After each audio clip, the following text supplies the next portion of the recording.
You mentioned, at least, I noted that quite clear, that it was a traditional rite. Yes. But really, traditional rites, but we're hearing that at least she's married to the deity, which is the Bobu Wulomo, and not the Wulomo deity, himself. Yeah. So what exactly is it? Maybe just clarification. Let me state clearly that obviously when the matter came up, government was very much aware of the concerns of Ghanaians. And for me as a minister, my number one job is to secure the safety of the child, and for my colleagues and I to sit down quickly, what do we do? What social services do? What social welfare do? We've done that. Yeah. And then we put out a statement, calm down. There are some few details we're trying to get. I'm pretty sure we're almost clear in our mind that this was not marriage. I'm also clear there's a spirituality. Indeed, I'm from a royal home too. Yeah, okay. And betrothal has been with us for ages. But that being said, it doesn't mean there's a carnal interaction or anything like that. It's a waiting period. And even sometimes when they get to that age, they move on. And it's not like a confirmation that you're staying there. They can move on, marry their legal wives. But then the spiritual aspect in which they were originally initiated can continue. In some cases, they need a child. Even some male childs are even initiated to do certain things, not just girls. So let's try and understand, when it's spiritual matters, it's difficult for some of us to understand. It's now clashing with human lives and what people can see with their eyes, not what spiritually those people were intermediary between humans and gods in the past. But as we move on to modern life and democracy and law, we must try and protect our children and also understand the role of the traditional rites.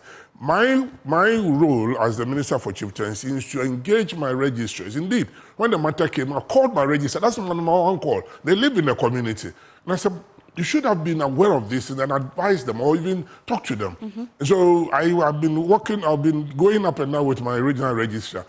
So I would encourage all traditional authorities that when there is something coming up, at least open up to us. We are there for you. We serve you.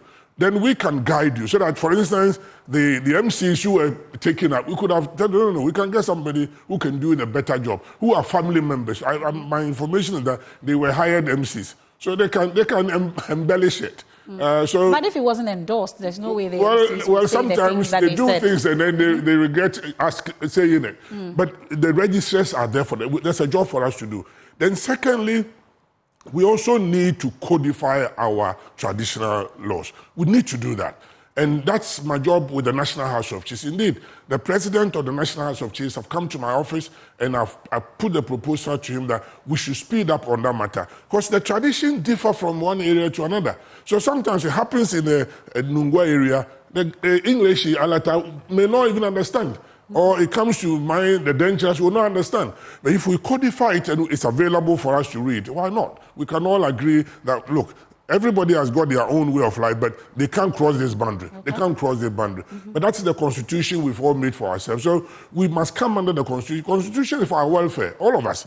It's our vision, our aspirations, that we all sat together. The chiefs were in the Constituent Assembly, so they also had an input. And that's why the provision on Article 270 has been given as the chieftaincy institution is in there.